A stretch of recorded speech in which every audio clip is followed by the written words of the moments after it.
Siemanko moi mili, wiele osób twierdzi, wiele osób jest przekonana, iż motoryzacja dzisiejsza, jaka motoryzacja dzisiejsza, że dziś nie ma już motoryzacji, że motoryzacja się skończyła. Że dzisiejsze samochody to ogólnie jednorazówki, że 100 000 kilometrów i na żyletki, że to już jest koniec, że kiedyś to byli czasy, a teraz czasów nie ma. 3-letnie BMW G30 Polift, rocznik 2022, 518D wersja, przebieg 614 000 kilometrów. 614 000 kilometrów w 3 lata. Pamiętacie, jak niedawno na kanale pojawił się Mercedes Turismo L, autobus trzyosiowy od Follow Me? No to proszę bardzo, Follow Me to nie tylko autobusy czy też busy, ale również auta osobowe, transfery, czartery, przewóz osób, biznes, taksi. O, tak jak na podkładce Airport Transfer Follow Me. Samochody są zadbane, serwisowane, flota jest dość świeża. Zobaczcie, nawet takie 3-letnie BMW już w zasadzie, będzie kończyć swoją służbę w Follow Me, będzie zamienione na nowszy model. No i tak. Pomyśleliśmy, że to będzie mega interesujące, by pokazać Wam taki samochód, właśnie nowoczesny, 3-letni, z bardzo wysokim przebiegiem. Bo przecież według ekspertów i specjalistów działu komentarzy taki samochód nie ma prawa już istnieć. W ogóle jakim cudem on tutaj stoi, że powinien być już na żyletki przerobiony, a maszyna jeździ i ma się dobrze. W dzisiejszym filmie obejrzymy sobie ją po prostu tak tu i tam, zmierzymy ją raceboxem, posłuchamy, jak tutaj chodzi silnik, przejedziemy się oraz wisienką na torcie myślę, że będzie to, iż zrobimy sobie taką spowiedź tego egzemplarza. Co tutaj się przez ten czas cały, przez te 600 ponad tysięcy kilometrów popsuło? Co wymagało wymiany? Jaka była profilaktyka? Jaka była eksploatacja oraz serwisowanie? Ten samochód ogólnie możecie sobie kupić, bo jest na sprzedaż. Polift, także jest to już miękka hybryda. Konfiguracja raczej taka podstawowa, ale to nie znaczy, że mamy tutaj jakieś bardzo ubogie wyposażenie. Kurczę, nie dochodzi do mnie jeszcze to, że takiego wozu już nie można kupić w salonie, że jest nowsza generacja G60. We flocie Follow Me też już jeździ nawet najnowsza piątka, tylko w Touringu najnowsza E-klasa jest Mercedes EQE, światła LEDowe z tyłu, światła LEDowe z przodu, nie wycinające, ale jest LED. Chromowany grill, myślę, że optymalnej wielkości, tutaj też trochę chromów i ramki okien również w połysku. Czarny lakier z chromami, także elegancko. Samochód fajnie wyciszony. Jeśli mamy takie oto mniejsze felgi, to też jest bardziej komfortowy niż sportowy, niż nawet moja odmiana. Moja ma aktywne zawieszenie, ale jest troszeczkę sztywniejsza jednak. Tutaj taka aerodynamiczna przelotka. Przy kole również ta chromowana, nie jest to żaden fake. Mamy tutaj podstawowe 17-calowe felgi, rozmiar opon 225 na 55. Jest komfortowo i bardziej ekonomicznie. Ten samochód liczył sobie przez całe swoje życie, liczy sobie do dzisiaj, bo żyje wciąż, zużycie paliwa przez 614 000 km, średnie zużycie paliwa. Później sobie o tym pogadamy, pokażę Wam. Wersja 318D, a mamy tutaj dwie prawdziwe końcówki układu wydechowego. Takie BMW 600 000 km, i jak tutaj wygląda końcówka wydechu? Czyściutko. Myślę, że możemy zajrzeć do środka. Zaczniemy sobie od bagażnika. Bagażnik nie jest elektrycznie otwierany, normalnie. Jest dość obszerny, ale to jest dziwne, sam dzisiaj to porównałem, ale przedlift ma troszeczkę większy bagażnik. Ta podłoga jest w polifcie wyżej. Zamykamy. Kabina pasażerska. Zerkniemy sobie z tej strony, bo to głównie właśnie tutaj najczęściej przewożona jest osoba w tym samochodzie jako pasażer. No i proszę, kanapa wygląda w ten sposób. Eko skórki. Nie jest to taka w 100% podstawowa wersja, bo w standardzie tutaj skór jednak nie mieliśmy. Boczek drzwiowy wygląda w ten sposób. Szare dekory, nie ma tutaj oświetlenia ambiente. Proszę, skórka, przeszycia. Boczek tutaj jest miękki, tutaj wnęka jest twarda. Generalnie cały jest miękki oprócz przycisku, klamki, wiadomo, dekorów, i tej wnęki. Tapicerka z ekoskóry, ale też tutaj mieli Bawarczycy jakiś pomysł na projekt tego. W ogóle dźwięk otwierania i zamykania drzwi. Jednak to właśnie te drzwi były najbardziej eksploatowane. Nie kapniemy się, że ten samochód ma 600 000 km. Boczek drzwiowy z przodu, tak samo jak z tyłu. Jest cały miękki, tutaj dochodzi nam przycisk do otwierania bagażnika. Tutaj już się zaczynają przeszycia. Proszę. Tak wygląda podłokietnik i to tak brutalnie pokazane to jest w słońcu. Proszę. I miejsce kierownika tego pojazdu, kapitana. Fotel 600 614 000 kilometrów, żeby nie było. 614 000. Jeśli chodzi o wnętrze, no to żaden element w tym egzemplarzu nie był obszywany. Proszę, ani tutaj fotel, ani boczek. Jedyna rzecz w fotelu, jaka była zmieniana, no to gąbka tutaj na siedzisku. Ponieważ gdy fotel już się po prostu wysiedział po tylu kilometrach, no to zaczynało to pękać, czy też odchodzić, no to trzeba po prostu sobie w tych BM-kach, jak mamy 500 000, no to już pomyśleć o tym, o wymianie gąbki. Fotel jest półelektrycznie regulowany, do przodu, do tyłu manualnie, no i tutaj proszę pochylenie, czy też kołyska, no to już elektrycznie, podnoszenie. Kierownica elegancka, multifunkcyjna, taka normalna kierownica, jakie są w BM-ach. Podcięcia może tutaj nie ma, ale 318D i proszę, takie oto bicepsy. Ta środkowa część jest obszyta w skórze. No i proszę, tempomat mamy normalny, widać, że jest to polift już po tym panelu. Tak wygląda po prawej stronie i cyk. Kiera też tutaj nie była ruszana. Tak wygląda podłokietnik jak nowy. Może odpalimy sobie maszynę. Widok z perspektywy kierowcy, jasna podsufitka. Dobra widoczność, czujniki parkowania przód-tył, deska rozdzielcza, tutaj miękko, tutaj miękko, tutaj również miękko, zwróćcie uwagę, jaki ładny detal, to jest też aluminiowe. Dołek otwiera się, jasne, że się otwiera i to jak dostojnie, cały jest flokowany, mięciutki. G30 jeszcze ma taką bardzo tradycyjną deskę rozdzielczą, każdy tutaj myślę się odnajdzie, czy to jeśli chodzi o multimedia, które sterowane są za pomocą tego panelu, czy to też przecież jest tutaj ekran dotykowy, takie widżety. System multimedialny jest troszeczkę nowszy niż u mnie, ale podobny. Takie widżeciki, wszystko to możemy sobie zmieniać, personalizować, dodaj stronę i tak dalej. Aplikacje, mamy tutaj Apple CarPlay, Android Auto, ale ten samochód jest już wyposażony w system nawigacyjny. To jest ciekawe, bo u mnie w M550i nie ma aż tak rozbudowanych wskaźników sportowych. Tutaj są. Klimatyzacja automatyczna dwustrefowa, to jest cały taki panel z Black Piano, nawet te przyciski, także wypada tutaj mieć w środku szmatkę, czyścić sobie czasami. Szary plastikowy dekor, proszę bardzo, miejsce na telefon, USB, uchwyty na kubeczki. Pięknie, to wszystko chodzi tutaj pięknie. Gałęzjusz, no to proszę bardzo, taki oto joysticzek charakterystyczny BM-owski.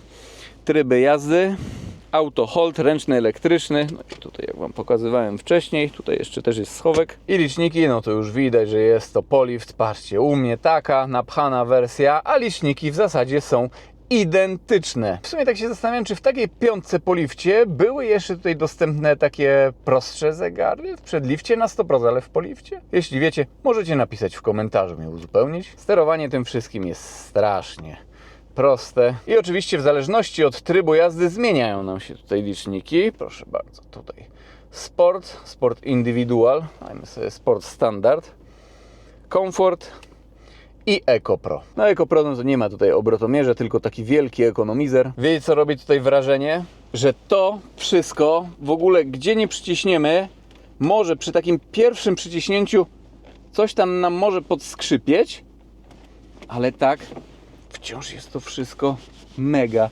zbite, naprawdę. Fajna opcja jest tutaj wentylacja postojowa. Kojarzycie, w Mercedesach jest taki przycisk rest? No to w BMW też jest coś takiego. Tak, auto rozgrzane, wciskamy sobie i z temperatury płynu chłodniczego mamy jeszcze ogrzewanie. Nie jest to ogrzewanie postojowe, ale wiecie o co chodzi. Pod maską 2-litrowy turbodiesel, mimo iż jest tutaj oznaczenie 318, to nie ma tutaj pojemności 1.8, a 2.0. Takie osłabione 320D jakby, bo w 320D i w 318D no to mamy pod maską jednostkę B47, już miękka hybryda, tylko tutaj w 18D, o ile wiem, jak się dowiedziałem, osprzęt się troszeczkę może różnić niż w 20D. 150 koni mechanicznych, 350 Nm, napęd mamy tutaj na tył standardowo, 8-stopniowa automatyczna skrzynia biegów ZF 8HP. Auto waży jakoś ponad 1700 kg, ale spokojnie, jest bardzo ekonomiczne. Osiągi deklarowane 8,8 sekundy do pierwszej setki, 220 km/h prędkość maksymalna.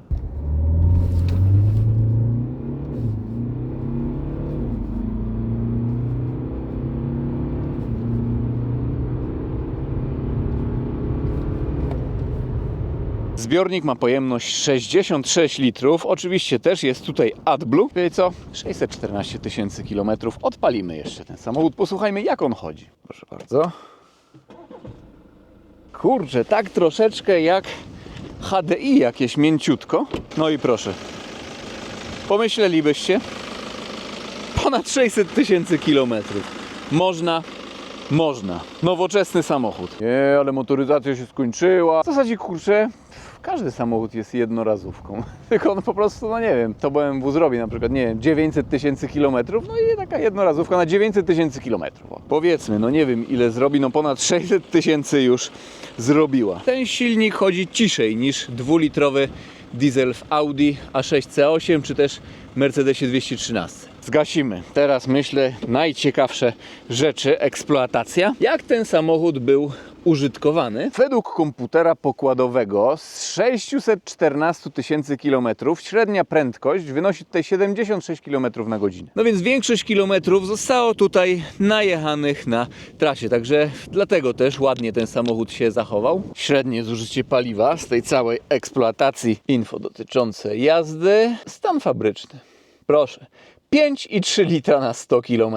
No tu już mi nie napiszecie, że o, tam zmierzyłeś zużycie paliwa, za mały dystans, wyjeździć bak i tak dalej. Powiem Wam, co do zużycia paliwa, nie wiem jak jest tutaj, ale moje M550, jak pokażę 12,5, to realnie pali 12,1, także za nie faktycznie przekłamuje komputer pokładowy, ale na moją korzyść 31 000 km w trybie żeglowania z wyłączonym silnikiem. Tak jak mówiłem, jest to miękka hybryda. Powiem Wam, nawet tutaj w Poliwcie nie ma możliwości wyłączenia trybu start-stop. I gdy ciśniemy w trybie Eco Pro, gdy auto wchodzi w tryb żeglowania, wyłącza nam silnik. Interwały olejowe. W silniku co 20 000 km lany był tutaj olej Motul X Clean. Olej w skrzyni biegów wymieniany był co 100 000 km. Wiecie, jakbyście więcej jeździli tym samochodem już po mieście, no to wypadałoby troszeczkę może skrócić interwały, ale na trasy jest wszystko ok. Klocki hamulcowe wymieniano tutaj mniej więcej co 200 000 km. No i w zależności od rantu, co drugi komplet klocków również tarcze wymieniano. Co 150 000 km wymienia się tutaj złącze elastyczne wału i jest to profilaktyka. Po 150 000 km to złącze wygląda, no takie wiecie, już taka guma, no to jest guma, no to sparchnieje i tak dalej. Żeby nie było potem zaskoczenia na trasie, jest wymieniane. Widzicie, jak Follow mi podchodzi fajnie do tematu? Przy 400 000 kilometrów wymieniony był alternator. I też to była profilaktyka, akurat w tym egzemplarzu, ale powiem Wam tak, jeśli w innym jakimś egzemplarzu padł rozrusznik, czy tam rozruszniko alternator, to auto po prostu informowało o tym, błąd wyskakiwał, ale wciąż jechało, można było dojechać, odpalać. Miękka hybryda, rozruszniko alternator ma tutaj co robić, w zasadzie to non-stop, włącza, wyłącza silnik i zmienia się go profilaktycznie. Tutaj non-stop się wyłącza i włącza silnik, zależy czy miasto, czy trasa przecież i jakoś ten samochód daje radę, ten silnik daje radę. Na przykład, nie wiem, w skrzyni biegów no nic się nie działo, żadne jakieś konwertery czy coś takiego nie było wymieniane. Przy mniej więcej 450 000 km zmienione zostały lampy, ponieważ ringi, tutaj właściwie ringi, no te LEDy po prostu przestawały, już się wypalały. Nie do jazdy mijania, ale do jazdy dziennej. Taka lampa to prawie 10 000 zł w BMW, podstawowy LED, a zamiennik 4700. Przy 500 000 km wymieniony był kolektor ssący. I nie chodzi tutaj o klapki, była nieszczelność. 550 000 km, amortyzatory tył wciąż były sprawne, ale po prostu, wiecie, jak ten samochód pokonuje trasy, no to pracują te amorki, nie wiem, no w takim na przykład zakresie, coś takiego. Już się trochę wyrobiły, po prostu było słychać jak delikatnie postukują, ale wciąż były sprawne w zasadzie. Z takich jeszcze detali, no to na przykład tutaj, o, mamy takie oto roletki, które się otwierają i zamykają w zależności od potrzeb silnika. Silniczki w obu roletach z prawej i z lewej były wymieniane, no i też była wymieniana jedna roleta. Kurczę, co tam jeszcze? No błąd kiedyś z skrzyni biegów na przykład wyskoczył, błąd skrzyni biegów. Okazało się, że wystarczyło wyczyścić chłodniczkę i wszystko było ok, także nawet nie zaliczam to do usterki. I to by było na tyle. Turbina jest tutaj oryginalna, słupek jest tutaj oryginalny, głowica, blok, wtryskiwacze są oryginalne, aczkolwiek trzeba było je wyczyścić. No mniej więcej po 400 000 km. Bardzo fajnie, że nie trzeba było ich wymieniać, ale od paliwa po prostu, tego biopaliwa i tych wszystkich dodatków zasyfiły się. Czyszczenie pod ciśnieniem sprawiło, iż wręcz wylewała się z nich taka maź, jakby taki miodek, ale po czyszczeniu jest wszystko ok. Myślę, że jeśli chodzi o eksploatację i naprawy i tą całą spowiedź, byłoby to na tyle. To co? Przejedziemy się jeszcze maszyną, zobaczymy jak to jest przejechać się samochodem, który w zasadzie nie ma prawa istnieć. Jak to można wyczytać czasami w komentarzach. To będziemy palić maszynę. Wykasujemy sobie może zużycie paliwa, wybrany moment, ale aż się dziwnie patrzy na ten przebieg tutaj. W ogóle tego nie czuć. W ogóle. 614 000 kilometrów. Ale nie nowoczesne samochody jednorazów. Tak jest, z pewnością. No i już jedziemy na wyłączonym silniku. Widzicie, no miękka hybryda, no to ja tylko tutaj odpuszczę chwilę nawet. No to od razu auto korzysta. Już mi nawet nie piszcie, że jak będzie z tego korzystało, że miękka hybryda, to się zaraz rozsypie. Nawet nie piszcie. Szczerze, to nawet przy niższych prędkościach nie czuję tutaj jakichś takich niepożądanych wibracji niepokojących, czy to ze skrzyni biegów, czy z silnika. Skrzynia zmienia biegi naprawdę przyzwoicie, bardzo ładnie, bardzo szybko dość. Wiecie, to jest 2-litrowy dieselek 150-konny, ale okej. Auto jest w odbiorze takie smooth po prostu, smooth. Takie właśnie zbite, no o. Tutaj wertepy, nic nie słychać, ale za chwilkę przejedziemy się ulicą Cukrową, która po prostu jest brukowana. Przejazd, no bardziej tutaj będzie słychać chyba szum mojej kurtki. No zaraz zobaczmy, takie.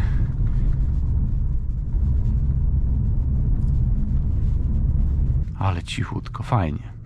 Ten dieselek naprawdę, aha, bo teraz jest wyłączony, ale ogólnie jak jedziemy też z całą prędkością, czy przyspieszamy, ten dieselek, ta B47 tutaj chodzi cichutko, kulturalnie. Czujemy, że jest to dieselek, nie benzyna, wiecie, no są też takie BM-ki 520 i jak jeździmy więcej po mieście, no to warto się za taką rozejrzeć, no ale jak trasy, panie. No i tutaj jest delikatnie, dosłownie delikatnie z górki, ale auto bardzo, bardzo powoli wytraca prędkość. Moja M550i jakoś tak bardziej, ale to chyba dlatego, że ma napęd po prostu na wszystkie koła. O, Rolls akurat sobie jedzie. Zobaczcie, no teraz 49, ciągle silnik jest wyłączony. Specjalnie pytałem, czy łożyska. Jak tutaj z łożyskami? Nie były ani razu wymieniane łożyska, są fabryczne. No i co tutaj? To troszeczkę tak depnąć możemy, myślę, o.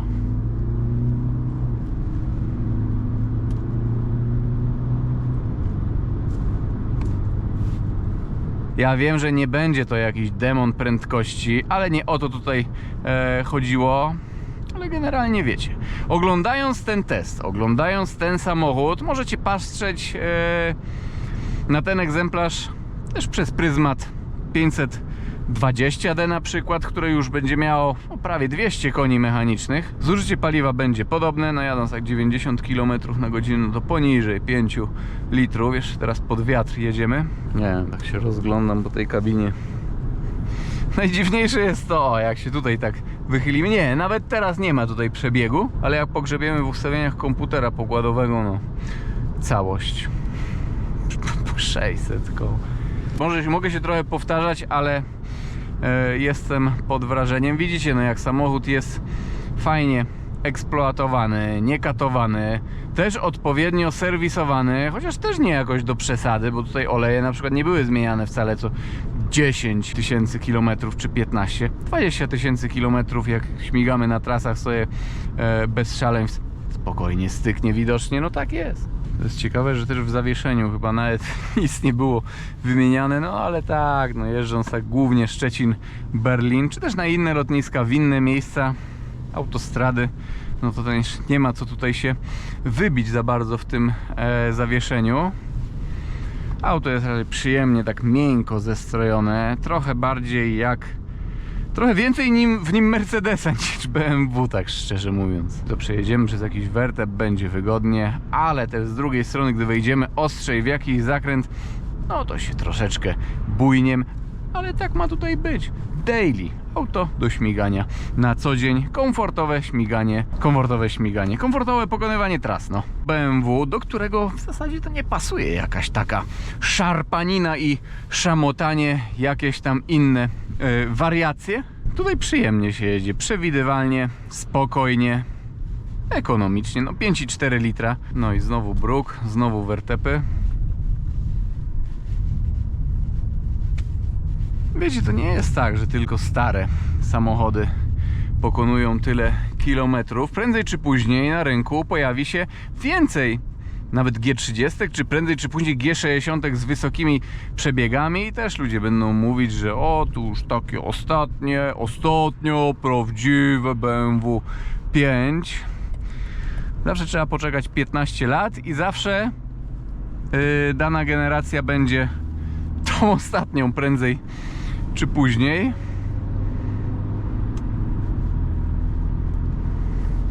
No tak bzyczy sobie ten silniczek.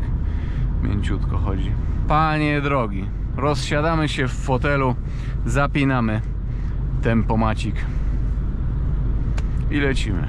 Mi się wydaje, że to wszystko kwestia eksploatacji i kwestia serwisowania. Jak dbosz, tak moż, by można było powiedzieć. Ja nie lubię tego przysłowia, ale coś w tym jest. Mam nadzieję, że ten samochód, jak i ogólnie ten test wam się niesamowicie podobał z tym całą spowiedzią, z tym omówieniem. No z mojej perspektywy to było zdecydowanie bardziej ciekawe właśnie przejechać się taką piąteczką z wyższym przebiegiem, 614 tysięcy kilometrów. Ja nie wiem, ile razy to dzisiaj powtórzyłem, już bym miał ją skoczyć na próbę autostradową, taką powiedzmy, nie wiem, z przebiegiem 100 tysięcy kilometrów. Nie, właśnie karnąć się taką półmilionówką ponad. W ogóle tego nie czuć. Pozdrawiam i do zobaczenia w jakimś kolejnym filmie, kolejnym odcinku. Na razie, trzymajcie się.